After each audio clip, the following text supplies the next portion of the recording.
आप सभी भगवत प्रेमी सज्जनों को श्री राधे राधे, श्री राधे राधे।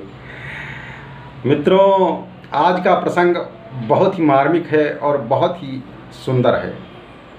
इसका चित्रण जिस तरह कवि ने किया है, और मेरी कोशिश यही होगी कि उसका अब उस तरीके से तो नहीं मैं आप लोगों के बीच में उतार सकता हूँ, लेकिन कोशिश यही होगी कि सुंदर से सुंदर सरल भाषा में आपके सामने इसको रखा जाए। चूँकि प्रसंग बड़ा मार्मिक है, तो मैंने सोचा क्यों ना जो है थोड़ा तैयारी की जाए। पूजा पाठ किया, भगवान का स्मरण किया, नहाया, जो भी है नहाया धोया भी। अब कुर्ता ढूंढने लगा मित्रों। कुर्ता किस तरीके से जाके कुर्ता मिला तो चंदन गायब, चंदन मिला। फिर जो है हमने कहा भाई आज जो है पंडित जी के वेश में आप लोगों के बीच में हम कथावाचक तो नहीं कह सकते हैं, लेकिन जो है कोशिश करेंगे।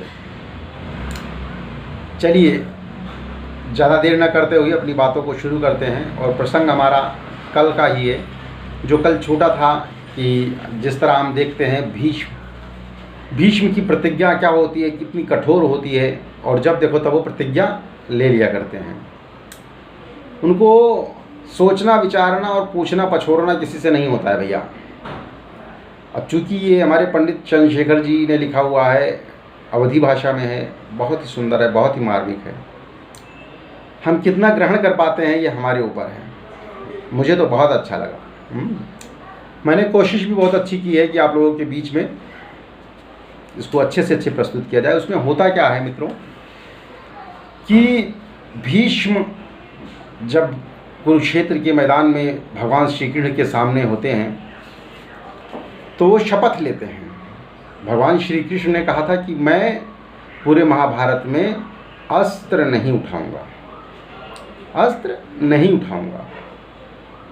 तो भीष्म ने कहा था कि मैं प्रतिज्ञा लेता हूं कि आपको अस्त्र उठवा लूंगा। अब इसी के बीच में जो है भगवान कृष्ण और भीष्म के बीच में जो संवाद है, किस तरह कवि ने चित्रण किया है, उस चित्रण को जो है हम आपके बीच में प्रस्तुत करेंगे।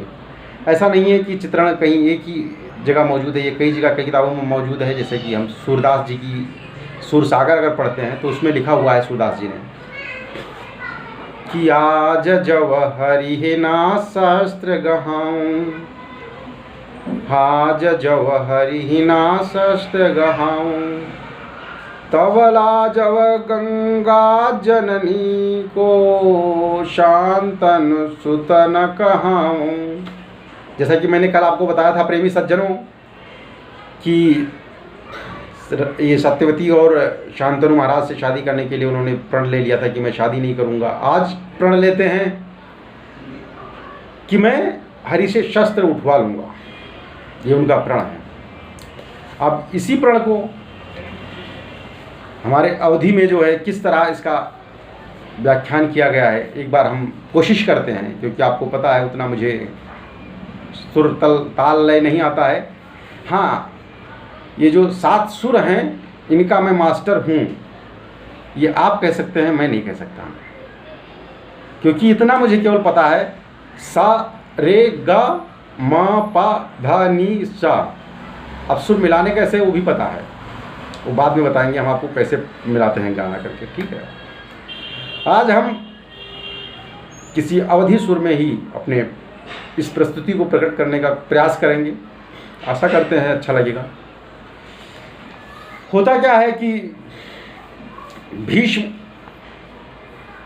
ये महाभारत में श्री कृष्ण का इंतज़ार कर रहे हैं, और श्री कृष्ण को वहाँ पर ना पा करके क्या कहते हैं कि जानी पड़े सुन ले वही है हरि, जानी पड़े सुन ले वही है हरि, भीष्म शरण में पड़ पाला, जानी पड़े सुन ले वही है हरि, भीष्म शरण में पड़ पाला, और ठाना हमारा सुने डर गईले कि लागत बाका छुदाल में काला। अब देखते हैं, भीष्म देखते हैं कि भाई कुरुक्षेत्र के मैदान में भगवान श्री कृष्ण नहीं पहुँचे, तो वो सोच रहे हैं मन ही मन कि आज प्रभु को पता चल गया होगा कि आज मेरा रण में भीष्म से युद्ध है, इसीलिए जो है आज भगवान कृष्ण नहीं दिखाई दिए।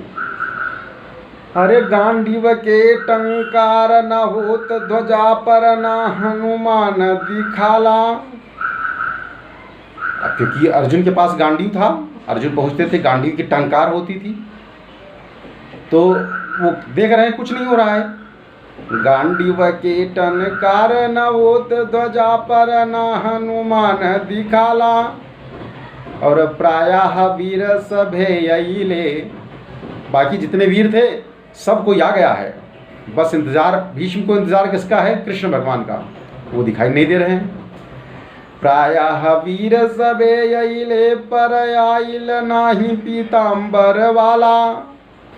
सब कोई तो आ गया, लेकिन अब उनको काम तो भैया केवल पीताम्बर वाले से है, जिसको जिसकी ज़रूरत है आदमी उसी को ढूंढता है। यहाँ पे कवि ने कहा कि भीष्म महाराज आपस में आप चिंतन करते हैं कि सब कोई तो आ गया, आप मुरली वाला पीताम्बर वाला अभी तक नहीं दिखाई दिया। देखिए क्या क्या उनके बारे में सोचते हैं।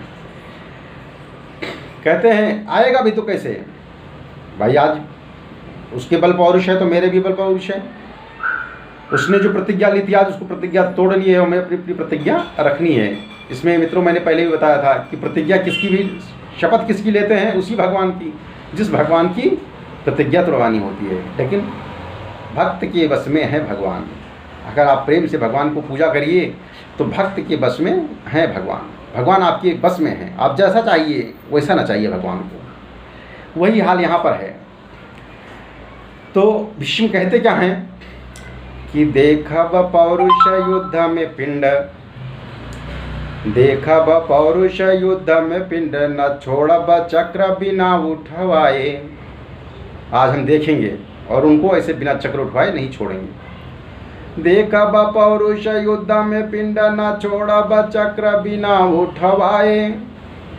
और बाकी जो ना यही है रण में, तब व्यर्थ में के जाए बाण चलाए। मान लो अगर नहीं आते हैं तब हवा में कौन बाण व्यर्थ में चलाएगा। के कर छाती बनियस बज्जर जौन से सायक मोर झेलाए। ऐसा कौन आदमी है, किसकी छाती इतनी बज्जर बनी है जो मेरे बाणों को सहन कर पाएगा? ये केवल मुरली वाला ही है जो मेरे सामने टिक सकता है, बाकी किसी की हिम्मत नहीं है टिकने की भैया। और पारथ यही ले न पारथ सारथी, कह रहे हैं अभी तक हो गया, ना तो पारथ आए हैं ना तो उनके सारथी आए हैं। और पारथ यही ले न पारथ सारथ, युद्ध में कौन मजा तब आए। लेकिन अभी तक न पारथ आए ना उनके सारथी आए, अब आज युद्ध में मज़ा नहीं आएगा। तो मित्रों ये सब सोचते हुए भीष्म क्या करते हैं, आगे क्या कहते हैं? कभी क्या कहता है इसमें कि आई जवानी भले हरे की। भीष्म सोच रहे हैं, कभी कहता है कि भीष्म सोच रहे हैं इनके अतीत के बारे में। आई जवानी भले हरे की, पर छूटल नहीं अभी बचकाना। कहते हैं कि जवानी तो आ गई है लेकिन अभी बचपना कृष्ण का छूटा नहीं है। बचपन में क्या करते थे पता है? तो आइल जवानी भले हरे की, पर छूटल नहीं अभी बचकाना। और संभव बा समूहे नहीं आवय जाए, चला कहीं जकर की बहाना। कहते हैं ये भी संभव है भैया। क्या है कि जवानी आ गई है, बचपना छूटा नहीं है। जैसे पहले करते थे वैसे अभी भी कर सकते हैं। कर क्या सकते हैं ये कि असंभव भा समूहे नहीं आवय जाए, चला कहीं करके बहाना। कहीं कुछ बहाना बना के चला जाएगा, भाग जाएगा। लेकिन फिर सोचते हैं भीष्म, देखिए क्या क्या सोचते हैं, क्या से क्या हो गया है। प्रभु को ना पा करके जो है युद्ध के मैदान में प्रभु को ना पा करके भीष्म क्या क्या विचार लाते हैं मन में। इतना सब करने के बाद में कहते हैं और फिर मोर कर जा नहीं खैल न मार बजे कर बाद में ताना। और ऐसा है नहीं कि हम बाद में ताना मारेंगे, तुम भाग गए, ऐसे कर लिए वैसे कर लिए। ऐसा कुछ मेरा भाई लिया तो है नहीं उन्होंने तो कहा ही था कि हम शस्त्र नहीं उठाएंगे। लेकिन आवे न आवे लड़े अंत कहीं, यहाँ ना आवे कहीं और लड़ जाएं। हमें तो भाई उनको मुझे मेरे सम्मुख चाहिए। देखिए कवि क्या परिकल्पना करता है कि भीष्म सोच रहे हैं कि आवे न आवे लड़े अंत कहीं, वाछलिया कर कौन ठिकाना। अरे आवे यहाँ, आवे ना आवे कहीं आगे जाके लड़ जाए, भाई हमारे सम्मुख नहीं आएगा, हमें तो उनकी चाहत है। वाछलिया कर कौन ठिकाना, भाई भगवान को छलिया भी कहते हैं, तो वो छल हमेशा करता है, हो सकता है यहाँ भी छल कर ले। लेकिन प्रण है, भीष्म का प्रण है कि आज शस्त्र उठवाऊंगा। इसी में एक बहुत प्यारा सा छंद है। मित्रों, इस मार्मिक कथा को बहुत सही ढंग से प्रस्तुत करने का मैंने प्रयास किया है। जैसा कि मैंने आपको बताया, मैं इस समय पंडित के वेश में हूँ। पंडित तो हमेशा रहता हूँ, मन से पंडित रहता हूँ। पंडित मतलब ये नहीं होता है, पंडित मतलब ज्ञान धर्म का जो पालन करे। मैं पूरी कोशिश करता हूँ आचार विचार का ध्यान रखे।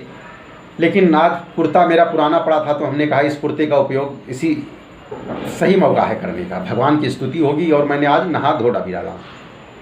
छंद की प्रस्तुति देखिए कितना अच्छा छंद है, वाह जी गदगद हो गया सुन करके। नहीं अभी सुनाया तो है ही नहीं, लेकिन मुझे पता है इसलिए। अरे जंगल सुन जहाँ बिचरे तड़पे गरजे नहीं बाघ बघेला। ऐसा जंगल बेकार है, सूना है, जहाँ पे बाघ बकरी पशु पक्षी दहाड़ते नहीं हैं, तड़पते नहीं हैं, दहाड़ नहीं मारते हैं। जंगल सूना बिन जहाँ बिचरे तड़पे गरजे नहीं बाघ बघेला। और जीवन सुन बिना पुरुषार्थ आंगन सुन न खेले गदेला। उसी तरीके से जीवन सुन बिना पुरुषार्थ, वैसे जीवन हमारा क्या है, सुना है, किसके बिना पुरुषार्थ के। जब तक आप पुरुषार्थ आपके जीवन में नहीं है, अब पुरुषार्थ क्या है वो तो हम आगे बताएंगे, क्योंकि ये हमारा जो आज चल रहा है भक्त संगीत, भीष्म प्रतिज्ञा बहुत ही मधुर है। इसको आनंद को आप लीजिए, वो बाद में देखेंगे। पुरुषार्थ मतलब किए हुए कर्मों का फल है, आपने कैसा किया हुआ है। जीवन सुन बिना पुरुषार्थ आंगन सुन न खेले गदेला। जिसके आंगन में क्या होता है वो सूना लगता है, जहाँ पे छोटे बच्चे नहीं होते हैं। ये अनुभूति तो हम लोग भी कर सकते हैं। और भक्त बिना सब सुन नदी, भक्त बिना सब सुन नदी नद सुन न, भक्त बिना सब सुन नदी नद सुन न, जौन में नीर बहेला। ऐसी नदी सुनी हुई है जहाँ पर पानी नहीं है। भाई ऐसी नदी का क्या मतलब, जब पानी ही नहीं, जल ही नहीं है, नदी का अस्तित्व क्या है।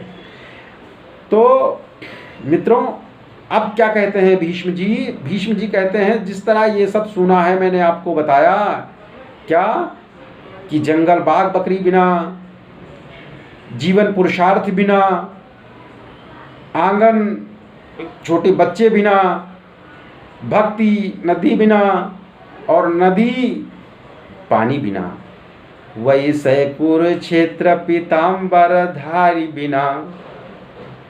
वैसे आज कुरुक्षेत्र जो है पीताम्बर धारी बिना हमें क्या लग रहा है, हमें सूना लगेला, हमें सूना लग रहा है। अब इतना सब कुछ करने के बावजूद में भीष्म जी कहते हैं कि ये तो अच्छा किया कि कृष्ण आए नहीं, आए होते तो होता क्या।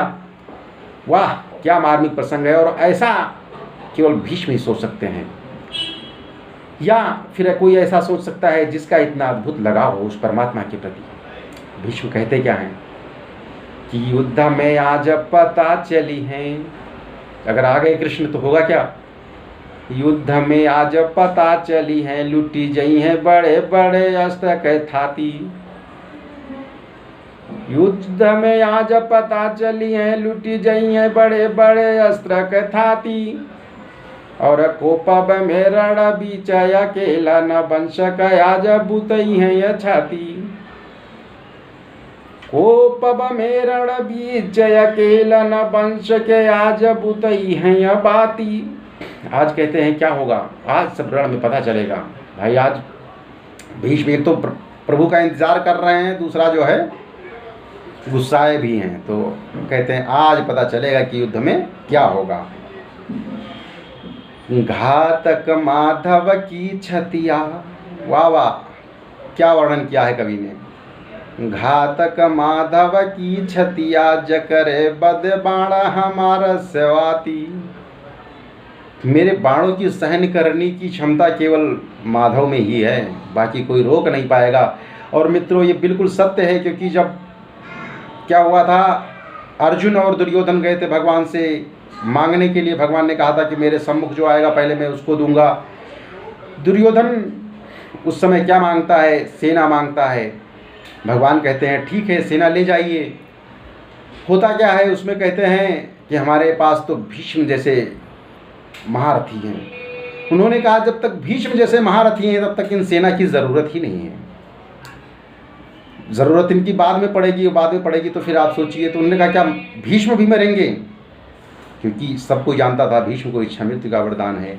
लेकिन ये कोई नहीं जानता था कि जो कृष्ण हैं ये परम पिता परमात्मा हैं, परमेश्वर हैं।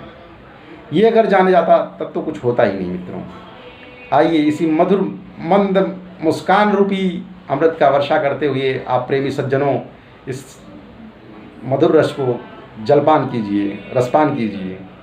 ठीक है, अब इतना सब कुछ कहने के बाद में भीष्म जी कहते हैं घातक माधव की छतिया जकरे बद बाण हमारा सेवाती। ओके मोरे बाण के घाव सहे। इसके अलावा ऐसा कौन है कि जो मेरे बाण का घाव सह पाएगा। के मोर बाण के घाव सहे तज कृष्ण के कर वज्र छाती। भगवान के अलावा ऐसी किसकी वज्र की पत्थर की छाती है कि जो मेरे बाणों की वर्षा को झेल पाएगा। अब ये सब सोचते सोचते भीष्म अपने आप में और परेशान होते हैं कि अभी भी नहीं दिखाई दिए, अभी भी नहीं प्रभु आए। फिर कहते हैं, ललकारते हैं, अपने आप में ललकारते हैं, कहते हैं या तो चले जई हैं ब्रज में, या तो चले जई हैं ब्रज में, जिंदगी भर माखन मांगी बीतई हैं। या तो चले जई हैं ब्रज में, जिंदगी भर माखन मांगी बीतई हैं। या हमारे रण कौशल से हरि, वाह वाह, या हमारे रण कौशल से हरि, थकी अंतम चक्र जरूर उठी हैं। या तो मेरे युद्ध कला को देख करके, मेरी बाणों की वर्षा को देख करके भगवान को अंत में चक्र जरूर उठाना पड़ेगा। और ऐसा भी नहीं करते हैं तो क्या करूंगा मैं, द्वारिका तक हम खेद कर मारब। ऐसे वैसे नहीं है, हम ऐसे नहीं छोड़ेंगे इनको। अगर शस्त्र नहीं उठाते हैं तो द्वारिका तक हम खेद के मारब, माधव ठाव कहूँ नहीं पई हैं। अब भैया जब भगवान को इतने बाणों की वर्षा करने को इतना ललकार रहे हैं तो ठाव कौन देगा। ठाव तो वही आदमी, आश्रय आदमी वही दे सकता है जो सामने वाले से ज़्यादा बलवान हो।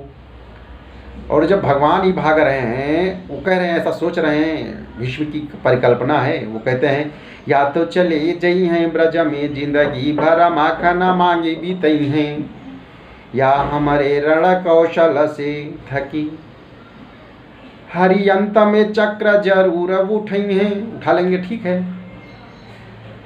और नहीं होता है तो द्वारिका तक हम खेद के मारब, माधव ठाव कहूँ नहीं पई हैं। बस एक ही सोच रही मन में, कुरुक्षेत्र हरि बिन सून दिखई हैं। सब कुछ कर दूंगा मैं, द्वारिका तक खेद कर मारूंगा भी माधव को, कहीं जगह नहीं मिलेगा, सब कुछ हो जाएगा, लेकिन उस माधव के बिना ये कुरुक्षेत्र सूना लगेगा। मित्रों क्या अपार प्रेम है।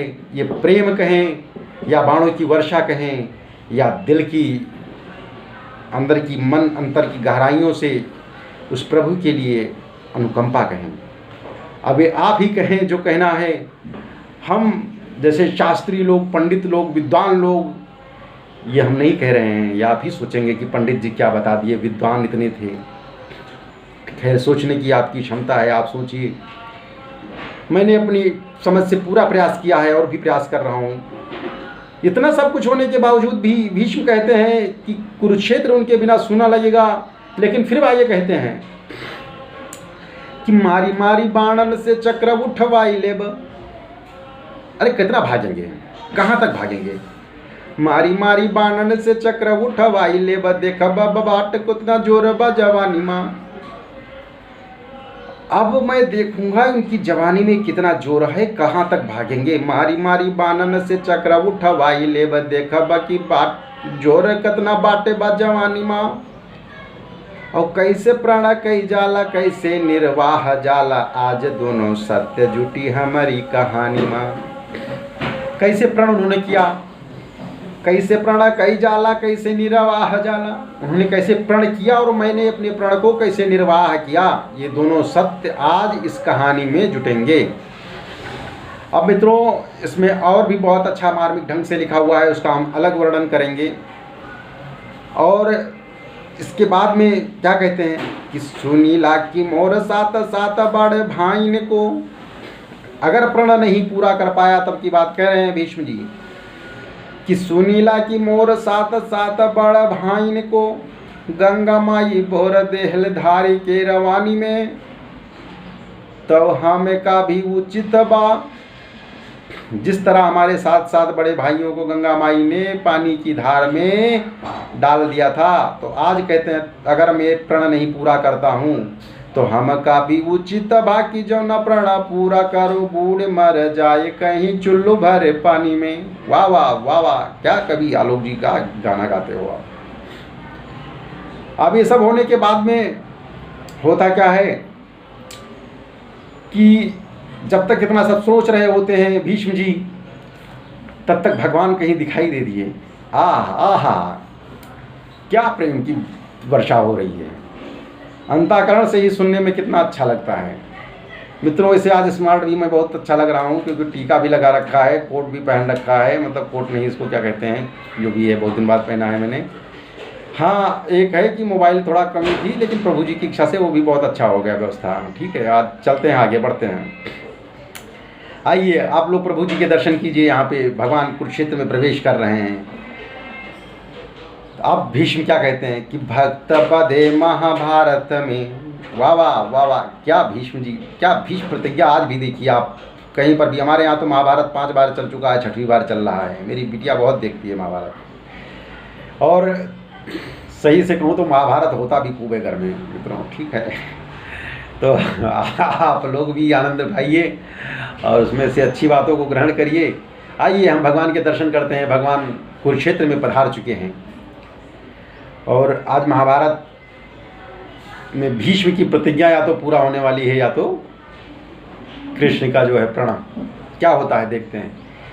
अब यहाँ पे भीष्म जी भाव विभोर हो गए और कहते हैं भक्त बदे महाभारत में बने सारथी आई रहे जदुराई।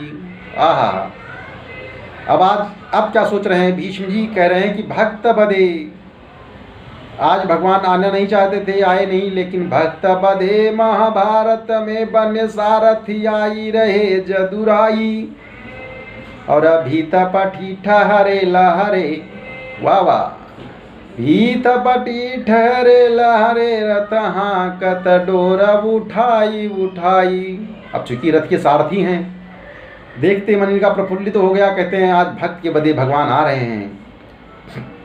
ये सब सोचते हुए भीत पटी ठहरे लहरे रथ हाकत डोर उठाई उठाई। जो रथ चलाते हुए देखा होगा उन्होंने, देखते हैं ऐसे करते हैं, नहीं वो कैसे उठाते हैं, हम भी देखे हैं रथों पे खड़ा बहुत बैठे हैं भैया हम। अब इसके बाद में पारथ से बात करे मुस्काई के माधव की लग सुंदरताई। इतना सब कुछ होते हुए भी जो है पारथ से बात कर रहे हैं भीष्म जी, और माधव की सुंदरताई देखते हैं। आहा, गजब लीला है भगवान की, और उनकी सुंदरताई देखते नहीं बन रही है, और सोचने लगते हैं अपने आप ने कि सोच लगे मन ही मन भीष्म कि बाण चलाई कि ध्यान लगाई। अब भीष्म अपने आप में सोचने लगे कि अब मैं क्या करूं, अब मैं बाण चलाऊं या प्रभु श्री हरि का ध्यान लगाऊं। खैर जो होता है हरि की इच्छा से होता है, ये युद्ध भी हरि की इच्छा से हुआ था, और जो कुछ भी हुआ हरि की इच्छा से ही हुआ। आगे मित्रों, वीडियो काफ़ी बड़ा हो गया है, मैं आगे और इसी विश्व प्रतिज्ञा का कुछ सार है जो हमारे पंडित महाचंद जो शेखर मिश्रा जी ने लिखा हुआ है। बहुत प्रस्तुति उनकी लिखने की गजब कला है दोस्त। हाँ, ये हो सकता है कि मैं पढ़ नहीं पाया हूँ सही से, क्योंकि मैं कोशिश किया हूँ, मैं कोशिश कर सकता हूँ, क्योंकि अभी मैं नया हूँ, जैसा मैंने बताया था चैनल नया है, मैं भी नया हूँ। मैं भी देख रहे हो आज कुर्ता उर्ता पहन के टीका लगा के बैठ गया आपके बीच में। अब किसी दिन इसी पे जो है चर्चाएँ खूब होंगी। मित्रों, जो भी हमारा समय और मिलेगा अनावश्यक ना उसको उपयोग करके हम आप लोगों के भगवत भजन में, प्रभु के चरण में अच्छी जानकारी लाने में लाएंगे, और आशा करते हैं कि आप लोग इसको सुंदर पसंद भी करेंगे। सुंदर भजन है और आनंदित भी होंगे। अब बाकी इसकी जानकारी हमें आप कमेंट बॉक्स में कमेंट करके दे सकते हैं। शेष हरि इच्छा। फिर मिलेंगे आधे घंटे बाद, तब तक के लिए धन्यवाद।